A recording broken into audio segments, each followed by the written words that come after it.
고린도전서 13장은 사랑이 무엇인지를 알려주는 장이라고 할 수 있습니다. 먼저 사랑이라고 하는 부분이 이러이러하지 않는다라고 하는 것으로 이야기합니다. 그리고 사랑의 실체는 오래 참는 것이다. 온유한 것이다. 시기하지 않으며 자랑하지 않으며 교만하지 않는 것이다. 그리고 나서 13장 6절에서 사랑은 불의를 기뻐하지 아니하며 진리와 함께 기뻐하고 이렇게 말씀합니다. 이 부분을 조명했으면 좋겠어요. 사랑은 불의를 기뻐할 수가 없고요. 사랑은 진리와 함께 기뻐합니다. 그러면 진리는 무엇일까요? 사과가 땅에 떨어지는 만유 인력 법칙 같은 것을 세상은 진리라고 합니다. 오늘 아침에 해가 떴습니다. 그리고 해가 서산으로 집니다. 동쪽에서 뜬 해가 다시 동쪽으로 지지 않습니다. 반드시 서쪽으로 짓습니다. 달이 차면 달이 기웁니다. 봄이 오면 여름이 옵니다. 사계절의 원리, 하늘의 천체의 원리, 이 모든 것들을 사람들은 진리라고 합니다. 그러면 성경은 진리를 이런 천체와 자연 만물의 질서, 또 1 더하기 1은 2라고 하는 이런 명제적인 것들을 진리라고 할까요? 예, 진리라고 합니다. 분명히 진리입니다. 그런데 진리라고 할 때 이런 진리 외에 더 확고한 진리를 성경이 이야기합니다. 그것은 진리는 인격이라는 겁니다. 어떠한 활동이나 법칙이 아니라 인격. 예수님이 내가 길이요 진리요. 진리가 당신이라고 알려주셨습니다. 우리가 요한복음을 주일날마다 설교하면서 내가 바로 진리다. 진리를 알지니 진리가 너희를 자유케 하리라 라고 말씀하시고 바로 진리는 나다 말씀하십니다. 그러니까 진리는 인격이라고 하는 부분을 성경이 말씀하고 있고, 이것이 이 세상의 어떤 활동과 명제나 법칙 이런 것보다 더 중요하고 더 확고한 진리라고 하는 것을 성경이 이야기하고 있기 때문에 그리스도인들은 이 부분에 있어서 세상 사람과 다르다고 할 수 있습니다. 진리는 인격입니다. 그 인격은 예수님입니다. 그러면 사랑은 불의를 기뻐하지 않고 진리와 함께 기뻐한다고 하면 답이 아주 간단한 겁니다. 내가 정말 사랑한다고 하면 예수님과 함께 기뻐하게 되는 겁니다. 예수님이 기쁨이 내 기쁨이 되는 겁니다. 나 혼자 기뻐하고 나 혼자 옳은 이런 기쁨은 존재하지 않는 겁니다. 그건 세상 사람들의 허무하고 없어질 것, 그것이지 절대 우리의 참된 기쁨은 예수님과 함께 하는 것입니다. 저희 집에 자식들이 넷이 있는데 나이살 차이가 많이 나요. 큰딸과 둘째 사이가 10살이 납니다. 그리고 나머지는 남자아이들은 둘. 그 10살짜리하고 10살 차이 나니까 동생들하고 안 싸울 것 같죠. 우리 박미호 권사님네도 나이살 차이가 많이 나죠. 동생들하고 안 싸우죠. 싸운대요. 예, 그래서 저도 말하고 싶어요. 여러분, 가족 간의 싸움은 나이를 불문하고 나이를 초월해버립니다. 싸워요. 그런데 이 싸울 때 보면 1번과 2번은 우리 집에서 아주 모범적인 아이들이에요. 스탠다드입니다. 너무 잘하는 애들이에요. 그러면 3번, 4번은 꼴통들이에요. 참 말도 안 듣고 말썽도 많이 피우고 이렇게 살아요. 그러면 누가 많이 혼날까요? 3번, 4번이 혼을 나세요. 그러면 3번, 4번이 혼을 날 때 1번, 2번이 그럽니다. 아버지, 좀 세게 때려주세요. 아버지, 그렇게 혼내서 되겠습니까? 저 자식들은요, 어쩌고 저쩌고 그래요. 그러면 내가 때리다 말고 쫙 째려봅니다. 니네는 안 맞을 짓 해서 안 때리는 줄 알아? 니네도 똑같은 녀석들이야. 야, 어떻게 동생이 혼나고 맞는데 니네들 그렇게 기뻐하냐? 그렇게 고소해하냐? 야, 때리는 아버지는 좋아서 때리는 줄 아냐? 기뻐서 때리는 줄 아냐? 얼마나 슬프고 괴로운 줄 알아? 때리는 부모 마음을 니네들이 이해를 해주고 니네들이 부모를 기뻐하게 하려고 하면 니네들이 화목해야 되는 거야, 인마. 어떻게 동생 맞는데 그리 기뻐하냐? 이게 인격이 제거된, 인격이 없는 가운데서 옳은 것만 따지는 진리입니다. 진리는 불의를 기뻐하지 않습니다. 진리는 사랑과 함께하며 사랑은 늘 진리와 함께 기뻐하게 되어 있습니다. 우리가 이 교회 생활하면서 계속해서 이 본문을 가지고 살피고 있는 내용이 그래요. 어제 아침에 제가 보상 심리를 여러분에게 말씀드렸잖아요. 그리고 어제 그저께는 자식을 향해서 부모가 갖는 사랑. 부모가 울어요, 자식이 울어요? 거의 대부분 부모가 울어도 자식을 향해서 어떻게 하라고요? 쩔쩔맨다고 하지 않았습니까? 그 사랑을 예수님과 함께 교회에서 실천하고 만들어가고 있는 사람들이 저와 여러분들입니다. 여러분에게 한번 물어보도록 하겠습니다. 거짓말이 허용되면 무슨 일이 벌어질까요? 여러분의 가정 안에서 부모 자식 간에 이렇게 살아가고 있는데 거짓말이 허용되면 진실한 삶을 살까요, 안 살까요? 도둑질이 허용되면 도둑질이 나쁜 게 아니다, 그건 능력이다, 이렇게 자식들에게 부모가 주입을 시켰다고 하면 그 자식이 나중에 뭐가 될까요? 큰 도둑놈 될 겁니다. 맞지요? 자, 또 아주 쉽게 생각해 봅시다. 자녀들을 크는데 야, 너 나가서 이 다음에 청소년 시절만 되면 수염 나고 너 2차 성장기 나면 밖에 나가서 마음껏 연애하고 다녀라. 여자들 가슴이 좀 부풀어 오르고 여자들 사춘기 딱 지나면 그때부터는 마음껏 연애하면 돼. 만약에 이렇게 가르치면 내 자식들이 나중에 어떻게 될까요? 아무 데서나 옷 벗고 잘못해서 임신도 하고 또 임신시키고 이런 일들이 벌어질까요, 안 벌어질까요? 벌어지는 겁니다. 허용이라고 하는 그 부분을 우리가 생각을 해봐야 돼요. 거짓말이 일상화된다? 진실해지지 않습니다. 여러분, 인간관계에 있어서 가장 힘든 게 뭐냐면 거짓이에요. 제가 아주 쉬운 표현으로 목사님 사랑합니다, 목사님 내 멘토십니다, 그렇게 해놓고 얼굴색 싹 바꿔버리고 교회 떠나버리고 온갖 나쁜 짓 하면서 교회 안에서 불협화음 만들고 이런 걸 저는 수도 없이 봤어요. 진실이 바로 서지 않으면 인간관계는 끝나는 거예요. 내가 진실할 때 항상 이 진실과 이 진리, 이 에메트라고 하는 것은 항상 예수님 안에 있다는 것입니다. 오늘 본문이 우리에게 말해요. 이제 마지막으로 대입을 하는데요. 이 땅에, 현재 이스라엘 땅에 진실이 없어요. 에메트, 진리가 없어요. 그리고 인애, 약자를 사랑하고 사회적인 가난한 사람들을 돌봐주는 인애가 없어요. 그리고 더욱더 따라트 엘로힘, 하나님을 아는, 먹고 마시고 충분히 경험하는 하나님에 대한 지식 자체가 없어요. 이게 없으니까 이런 것들이 이제 반대로 말합시다, 허용이 되면, 이런 말씀을 지키지 않고 내 마음대로 내 소견에 오른 대로 사는 것이 허용이 돼버리면 5가지의 결과가 나와요. 저주와, 그리고 거짓, 그리고 살인, 그리고 도둑질, 강도질, 그리고 간음하는 것.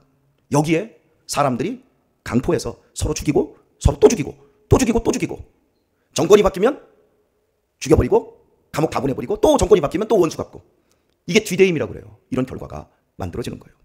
이거 한번 쉽게 한번 적용을 해볼까요? 우리나라에 외국인들이 일을 많이 와서 하고 있습니다. 그 중에서 힘이 제일 센 사람들이 몽골에서 온 사람들입니다. 그 사람들 힘이 제일 세요. 그 다음으로 힘이 좀 센 사람들이 우즈베키스탄이라든지 중앙아시아 쪽에서 온 사람들이 힘이 제일 세답니다. 이 사람들이 무슨 일을 해야 될까요? 어제 친구 하나를 만났는데 35년 만에 만난 친구입니다. 이삿짐센터 사장님이시더라고요. 그래서 이야기를 하더라고요. 점심을 먹으면서. 자기가 이 일을, 이삿짐을 나누는 힘을 많이 써야 되잖아요. 몽골 친구들을 부르면 힘이 좋답니다. 이 일을 정말 잘한답니다. 근데 중요한 것은, 다는 아닐 겁니다만은, 몽골인들이라고 다는 아닐 겁니다만은, 이삿짐 나르다가 좋은 게 있으면 슬쩍 세비해서 집으로 가져가 버린대요. 개념이 없대요. 필요하면 가져가 버리는 거예요. 그리고 나서 다음날 일을 안 나온다는 거예요. 그러면 사장이 그거 다 물어줘야 된대요. 그리고 나온다고 해놓고 내일 이삿짐 날리러 가야 되는데 오늘 연락도 없이 안 온다는 거죠. 그러니까 사람이 정직하지 않으면 아무리 힘이 좋고 이 일을 잘할 수 있어도 이 일을 할 수 있는 환경이 안 되는 거예요. 불행해지는 거예요. 서로가 힘들어지는 거예요.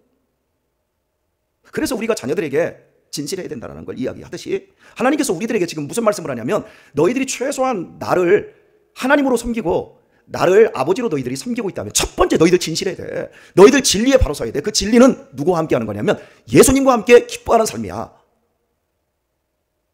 여러분, 집사로, 서리 집사로 한 해 동안 교회를 충성하기로 했으면 충성하셔야 됩니다. 그리고 여러분이 이 교회에서 권사임직을 받든 장로임직을 받든 또 목사가 위임을 받든 뼈를 묻어야 된다라고 하는, 그걸로 우리가 하나님 앞에서 서약한 거예요. 우리 이게 바로 설 때 서로 간에 사역을 나누는 일에 기쁨이 되고 흔들림이 없게 되는 거예요. 그러니까 믿을 수 있는 거죠. 제가 우리 장로님들을 믿을 수 있고 우리 권사님들을 믿을 수 있는 거죠. 이렇게 일을 시키고 또 이런 일을 우리가 해낼 수 있고 또 이렇게 일을 하다가 어려움을 당해도 우리는 예수님과 함께 진리를 기뻐하는 사랑을 하고 있는 사람들이야. 예수님과 함께하고 있기 때문에 이것을 끝까지 해낼 것이고 그리고 아름답게 열매를 맺을 거야. 이게 되어질 때 우리는 필요 이상의 우리가 할 수 있는 것 이상의 더 복된 사역자들이 될 수 있는 거죠. 그리고 행복할 수 있는 거고요. 저는 지금까지 우리 장로님들 권사님들에게서 그걸 느껴요. 권사가 되기 위한 목적. 그래서 잘 하다가 권사 되고 뺀질거리고 일을 안 하고 장로 되고 나서 딴짓하고 목사가 임시 목사로 있을 때와 유임 목사로 있을 때가 좀 달라집니다. 임시 목사는 1년직이지만 유임 목사는 이 교회에서 평생 종신하는 거예요. 그때 이 교회에 비록 삭을 받는 일꾼이지만 이 교회에서 뼈를 묻을 각오를 하고 녹슬기보다는 닳아서 없어질 마음 가지고 충성을 하는 것, 그런 진실로 주님과 함께한다 하는 것, 그것을 또한 성도들이 본다면 우리 성도님들이 얼마나 기뻐하며 또 얼마나 충성하겠습니까? 이게 교회가 추구해야 될 거예요.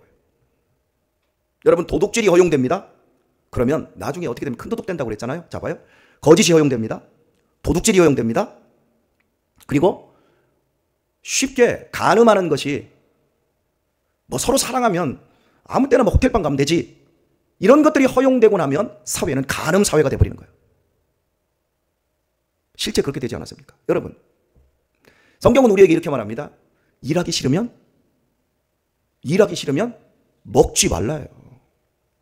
네가 평생도록 수고하며 땀을 흘리라고 말씀을 했어요. 이건 저주가 아니에요. 그리고 잠언 전도서를 보면 개미처럼 일하며 수고의 열매, 적은 소득이 의를 경하면 많은 소득이 불의를 경한 것보다 낫다 그럽니다. 그런데요, 어려서부터 거짓을 배워서 우리 사회의 가장 나쁜 폐악이 부동산 투기예요. 우리 사회에 부자들이라고 하는 사람들 거의 대부분 부동산 부자들 아닙니까? 열심히 땀 흘려서 직장 생활을 해서 집 한 칸 마련하고 노후자금 마련하는 거, 이거 축복이에요. 내 집 하나 가지고 있는 거, 이걸 탓하고 있는 게 아니에요. 제가 얼마 전에 송탄의 큰 교회 목사님하고 식사 중에 자기 딸이 자기 고모만 만나면, 그게 고모입니까? 이 목사님의 그 누나예요. 60이 좀 간 넘은 누나. 그런데 이 고모가 이 조카를 만나면 조카가 선생님이요. 너 돈 얼마나 있냐? 월급 얼마나 있냐? 대출 얼마나 받을 수 있냐? 공무원들은 대출 많이 받을 수 있잖아, 은행에서. 야, 돈 뽑아. 집 사. 맨날 부동산 얘기만 한다는 거, 이 권사님이. 고모가 막 부동산 얘기만 그렇게 하니까 이 조카가 아주 막 진저리를 친다는 거예요. 근데 이 권사님이 집이 세 채라는 거예요. 그렇게 말하니까. 여러분, 엄밀히 말하면 우리나라 대한민국은 부동산 때문에 망해가고 있는 거예요. 천정부지로 솟아버린 집값, 땅값. 그래서 젊은 세대들이 결혼을 포기하고 출산을 포기하고, 우리 교회 청년 하나가 일하는 직장에서 결혼한 사람이 20명이랍니다. 근데 20명이 지난 한 5년 동안 결혼을 했는데 단 한 명도 애를 안 낳는다고 합니다. 자기가 이걸 느끼면서 깜짝 놀랐다는 거예요. 이 정도일 줄은 몰랐다는 거예요. 결혼 안 해요. 그냥 나라가 망해가고 있는 거예요. 땀을 흘리는 것, 그 삶의 소중한 가치, 진실하게 사는 삶의 가치, 주님과 함께하면서 아이를 낳을 때 우리 내은이에게 어제 전화를 했습니다. 너 이제 진짜 사람이 되어가는 거야. 자식이 부모를 가장 많이 사람을 만든다. 그래요, 안 그래요? 여러분이 자식을 낳으니까 어른이 되지 않았습니까? 그러니까 다 애들만 놀고 있는 거예요, 세상판이. 진실이 없고 인애가 없고 하나님을 아는 지식이 없으면 이 세상판은 그냥 죄악의 아사리판이 되고 마는 거예요. 저주뿐인 거예요. 무슨 축복이 있어요, 자식이 없는데. 결혼은 안 했는데 무슨 축복이 있어요, 거기에. 돈 잘 쓰고 골프 치고 좋은 차나 타고 강아지 몇 마리 키우고 그러다가 죽고 끝나버리는 거예요. 부모 강아지 섬기듯 내 부모 섬기는 사람이 과연 얼마나 있습니까? 강아지는 부모처럼 신처럼 섬기는데 부모들은 다 요양원에 가 있고, 죄송합니다, 요양원에 치매 걸리면 가야 돼요. 나도 우리 자녀들한테 그렇게 얘기하니까 나 치매 걸리면 절대 집에 두면 안 된다. 니네도 못 사고 다 못 살아. 무조건 보내야 돼. 그런데 제가 살아보니까 우리 어머니가 중풍 걸리셨는데 대소변 받아내는 세월을 한 7년을 살아봤지만 중풍까지는 부모님 함께 사는 게 좋아요. 우리 엄장로님도 중풍이었으면 모시고 살았어. 치매는 어려워. 모든 사람이 못 사니까요. 그런데 멀쩡한 부모들 다 요양원에다 그냥 딱 집어넣고 그것이 아예 당연한 건 줄 알고 개 한 마리, 고양이 한 마리 막 키우면서 막 저녁 때 되면 막 기르고 다니고 막 개병원 데리고 다니고 개 껌 주고 막 개 카페 다니고 뭐 개 미용 수술하고 무서워 죽겠어요. 그러니까 세상이 완전히 잘못돼 버리는 거예요. 거짓, 살인, 사람 목숨, 파리 목숨처럼 여기고 그리고 막 빼앗는 거예요. 힘 있는 거. 그러니까 막 부동산, 주식, 비트코인, 가상화폐 이런 것들이 막 정당화 돼버린 거예요. 이거 정당한 게 아니에요, 여러분. 사랑은 예수님과 함께 기뻐하는 거예요. 오늘의 말씀 맺도록 하겠습니다. 우리 남은 시간, 우리에게 남겨져 있는 시간, 절대 불의를 기뻐하는 이런 크리스찬이 되면 안 됩니다. 우리의 남은 시간, 예수님과 함께 기뻐하는, 예수님과 함께 기쁨의 삶을 사는 사람들이 되어야 될 줄 믿습니다. 어제 친구들 셋 만났는데 다들 무시무시한 차들을 끌고 왔어요. 외제차부터 시작해서. 그리고 하는 얘기, 골프 치는 얘기, 그리고 부동산 얘기. 나는 예수님 얘기.